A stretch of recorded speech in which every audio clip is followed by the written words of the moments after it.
बिस्मिल्लाहिर्रहमानिर्रहीम। आज का टॉपिक जैसा कि आप बोर्ड पे देख रहे हैं, करैक्टरिस्टिक्स ऑफ एंजाइम, एंजाइम की खुसूसियात। सबसे पहला जो पॉइंट मैंने मेंशन किया है, टर्म जो एंजाइम है, एंजाइम जो लफ्ज है, वो सबसे पहले एक साइंटिस्ट जिसका नाम विल्हेल्म कोहने था, उसने 1878 में इस्तेमाल किया। ठीक है जी, एंजाइम टर्म किसने सबसे पहले इस्तेमाल की? विल्हेल्म कोहने। और कब इस्तेमाल की? 1878 में। ये दोनों एमसीक्यू पॉइंट है। ठीक है, उसके बाद पहली जो खुसूसियत, पहली जो करैक्टरिस्टिक्स वो एंजाइम की है, वो ये है कि एंजाइम जितने हैं वो सारे के सारे क्या हैं? प्रोटीन। एंजाइम क्या है? एंजाइम क्या है? प्रोटीन। और प्रोटीन कैसी है? Globular protein. कैसी प्रोटीन है? Globular protein. पहले हमने डिस्कस किया था कि जो फिब्रस प्रोटीन भी मौजूद है हमारे जिस्म में, जैसे ये हमारे बाल हैं, ये फिब्रस फाइबर की तरह के हैं, धागे की तरह के हैं, तो ये फिब्रस प्रोटीन के बने हुए हैं। और लेकिन ये जो हमारे पास एंजाइम है वो कौन सी प्रोटीन है? ग्लोब्यूलर। कौन सी प्रोटीन है? ग्लोब्यूलर। दूसरी जो करैक्टरिस्टिक है वो एंजाइम की है, रिएक्शन रेट। जिस एंजाइम में रिएक्शन जो है वो जो रिएक्शन एंजाइम के साथ हो रहा होगा, उस रिएक्शन का जो रेट होगा, उस रिएक्शन से जो एंजाइम के बगैर हो रहा है, मिलियन टाइम्स ज्यादा होगा। ठीक है, मैं दोबारा रिपीट कर रहा हूं कि वो रिएक्शन जो एंजाइम के साथ हो रहा होगा, उसका जो रेट होगा वो विदाउट एंजाइम होने वाले रिएक्शन से मिलियन टाइम ज्यादा होगा। तीसरी खुसूसियत है वो क्या है? स्पेसिफिसिटी। क्या है? स्पेसिफिसिटी, यानी कि जो हर एंजाइम हर सबस्ट्रेट के ऊपर अटैक नहीं कर सकता। ठीक है, सबस्ट्रेट वो चीज है जिसके ऊपर एंजाइम अटैक करता है और उसको किस में कन्वर्ट करता है? प्रोडक्ट में। किस में कन्वर्ट करता है? तो हर एंजाइम हर सबस्ट्रेट के लिए कारआमद नहीं है। तो मखसूस स्पेसिफिक एंजाइम जो है वो स्पेसिफिक सबस्ट्रेट को ही प्रोडक्ट में चेंज करता है, हर सबस्ट्रेट को प्रोडक्ट में चेंज नहीं करता।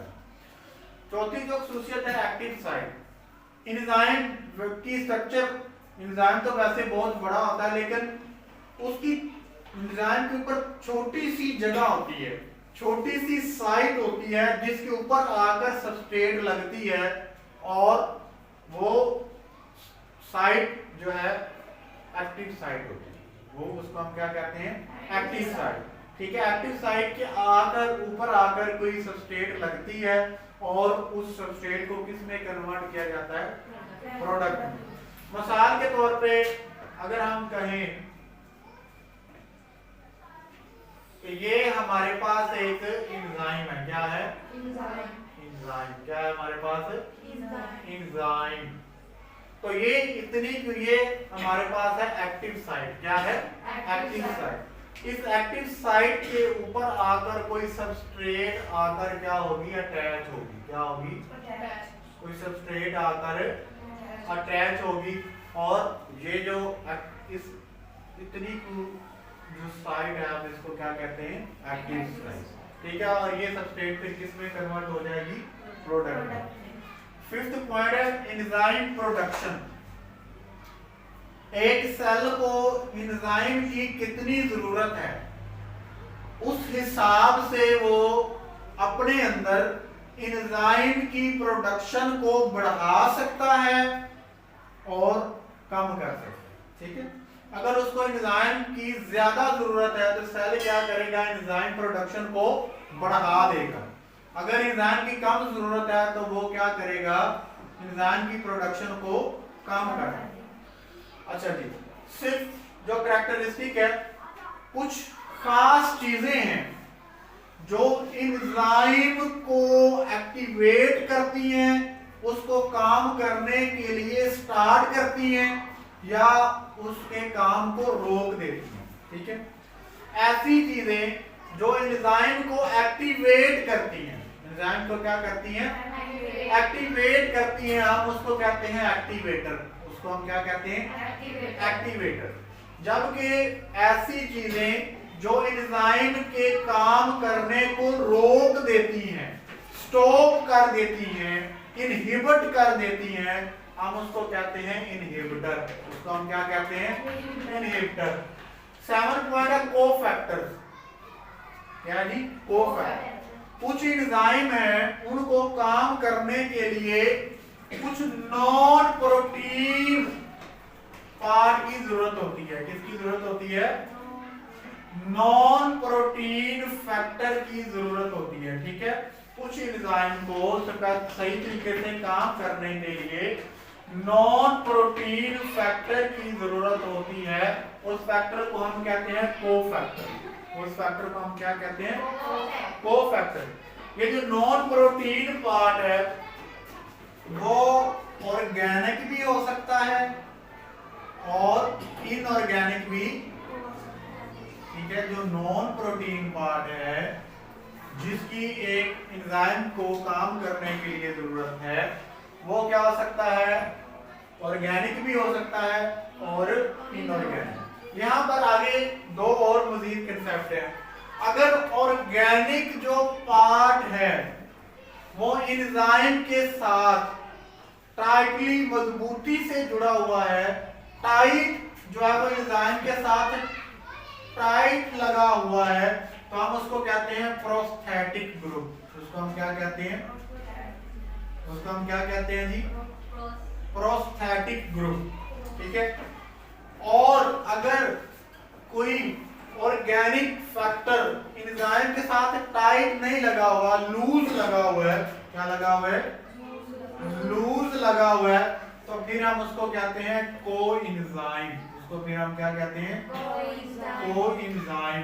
ठीक है, लास्ट जो कैरेक्टरिस्टिक है वो है मेटाबॉलिक पाथवे। उसकी हेडिंग बन सकती है मेटाबॉलिक पाथवे। मेटाबॉलिक पाथवे में ये होता है कि बहुत सारे एंजाइम मिलकर काम करते हैं। बहुत सारे एंजाइम मिलकर काम करते हैं।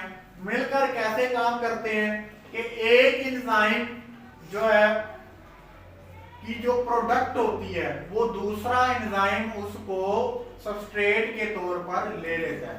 यानी कि एक एंजाइम जो है उसके ऊपर आकर सबस्ट्रेट लगी, उस एंजाइम ने उसको किस में कन्वर्ट कर दिया? प्रोडक्ट में। ठीक है, उस प्रोडक्ट को अगला एंजाइम पकड़ लेगा। ठीक है, ठीक है, उससे फिर अगला एंजाइम उसको पकड़ लेगा। इस तरह एक पाथवे बन जाएगा। उसको हम कहते हैं मेटाबॉलिक पाथवे। मिसाल के तौर पे हमारे पास ये एक एंजाइम है। ठीक है, इसके ऊपर आकर हमारे पास एक सबस्ट्रेट लगती है। क्या लगती है? सबस्ट्रेट लगती है, और ये एंजाइम इस सबस्ट्रेट को कन्वर्ट कर देता है प्रोडक्ट में। इसमें कन्वर्ट कर देता है जी, ये इसने प्रोडक्ट बनाई। इस प्रोडक्ट को क्या करेगा? एक आगे एक और एंजाइम होगा, वो इस प्रोडक्ट को ले लेगा। वो इस प्रोडक्ट को ले लेगा। ठीक है, ये वाली प्रोडक्ट उस एंजाइम के साथ आकर अटैच होगी और ये इसको फिर एक और प्रोडक्ट में चेंज कर देगा। इस तरह से एक पाथवे बन जाएगा। उस पाथवे को हम मेटाबॉलिक पाथवे कहते हैं। लाइन रीडिंग कर लें। अच्छा जी, topic 6.1 characteristics of enzyme. In 1878 German physiologist, Germany के फिजियोलॉजिस्ट विल्हेल्म कोह ने first use the term enzyme. उसने सबसे पहले एंजाइम की टर्म को इस्तेमाल किया। Enzymes are globular protein. Enzyme कौन सी प्रोटीन है? Globular protein. Like are protein, enzyme are made up of long linear chain of amino acid that fold to produce a three-dimensional molecule। दूसरी protein की तरह जो एंजाइम है वो भी अमीनो एसिड से मिलके बने होते हैं। किससे मिलके बने होते हैं? ठीक है, ये प्रोटीन लॉन्ग और लीनियर प्रोटीन जो है वो फोल्ड होके ग्लोब्यूलर प्रोटीन बनाती हैं। साइड पे बॉक्स है all biochemical catalyst are not protein. जितने भी बायो कैटालिस्ट होते हैं, बायो कैटालिस्ट मीन जो जिंदा चीजों के अंदर होने वाले रिएक्शन को स्पीड अप करते हैं, वो सारे क्या होते हैं, प्रोटीन नहीं होते। For example some RNA molecule also catalyse reaction, कुछ आरएनए के मॉलिक्यूल भी जो रिएक्शन को स्पीड अप करते हैं। अच्छा जी, पहली कैरेक्टरिस्टिक ऑलमोस्ट ऑल एंजाइम और प्रोटीन, सारे के सारे एंजाइम किससे मिलके बने हैं, प्रोटीन से, और प्रोटीन किससे मिलके बनी होती है, अमाइनो एसिड से। Most enzyme reaction are millions of time faster, जो एंजाइम के साथ रिएक्शन हो रहा है उसका रेट मिलियन टाइम ज्यादा होता है then those of comparable uncatalysed reaction, इससे उस रिएक्शन से जो एंजाइम के बगैर हो रहा है। एज विद ऑल कैटालिस्ट, ठीक है, enzymes are not consumed by the reaction they catalyse. ये हमने पहले भी बात की थी कि किसी भी रिएक्शन को जिसको एंजाइम स्पीड अप करते हैं, जो एंजाइम है उस रिएक्शन में खुद इस्तेमाल नहीं होता, उसमें खुद इस्तेमाल। नेक्स्ट है जी, enzymes are usually very specific for the type of reaction and for the nature of their substrate. जो एंजाइम है वो हर एंजाइम हर रिएक्शन में काम नहीं कर सकता, हर जो एंजाइम है हर सबस्ट्रेट को प्रोडक्ट में कन्वर्ट नहीं कर सकता। एंजाइम रिएक्शन और सबस्ट्रेट के लिहाज से क्या है, स्पेसिफिक। क्या है जी, स्पेसिफिक।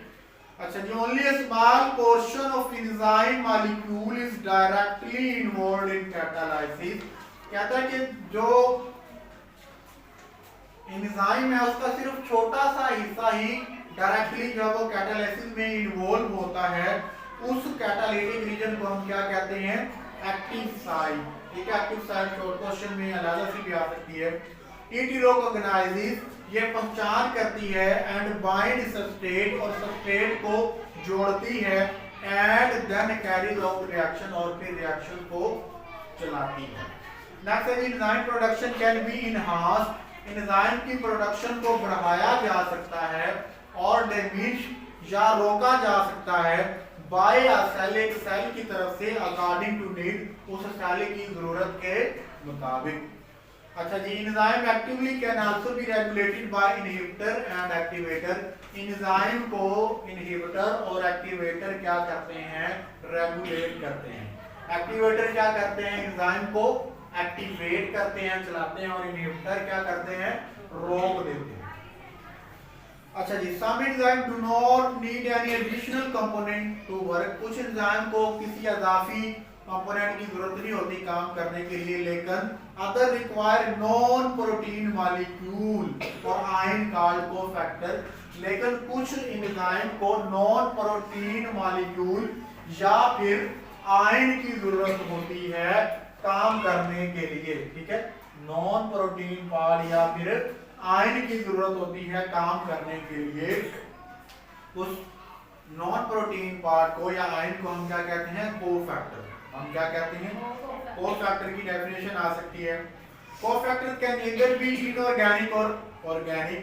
कोफैक्टर जो है वो ऑर्गेनिक भी हो सकता है और इनऑर्गेनिक भी हो सकता है। अच्छा जी, organic cofactor are tightly bound to enzyme, अगर ऑर्गेनिक फैक्टर एंजाइम के साथ टाइटली बाउंड है तो फिर हम उसको कहते हैं प्रोस्थेटिक ग्रुप, उसको हम क्या कहते हैं। लेकिन अगर if organic cofactor are loosely attach, अगर लूजली अटैच होगा तो फिर हम उसको क्या कहेंगे, कोएंजाइम। तो ये डेफिनेशन या इसमें डिफरेंस पूछा जा सकता है कि प्रोस्थेटिक ग्रुप और कोएंजाइम में फर्क लिखें, या अलग-अलग शॉर्ट क्वेश्चन में पूछा जा सकता है। कुछ एग्जांपल दी गई हैं, जैसा कि इंपॉर्टेंट विटामिन राइबोफ्लेविन, थायमिन और फोलिक एसिड, ये सारे कोएंजाइम के तौर पर काम करती हैं। आखिरी है जी, several enzyme can work together in specific order. कुछ एंजाइम इकट्ठे जो है एक खास अंदाज से काम करते हैं और एक मेटाबॉलिक पाथवे क्रिएट करते हैं। मेटाबॉलिक पाथवे में क्या होता है, one enzyme take the product of another enzyme. एक एंजाइम क्या करता है, दूसरे एंजाइम की प्रोडक्ट को सबस्ट्रेट के तौर पर लेता है। ठीक है। आफ्टर द रिएक्शन के बाद the product is passed on to the next enzyme, reaction के बाद जो प्रोडक्ट है वो अगले एंजाइम को पास कर दी जाती है।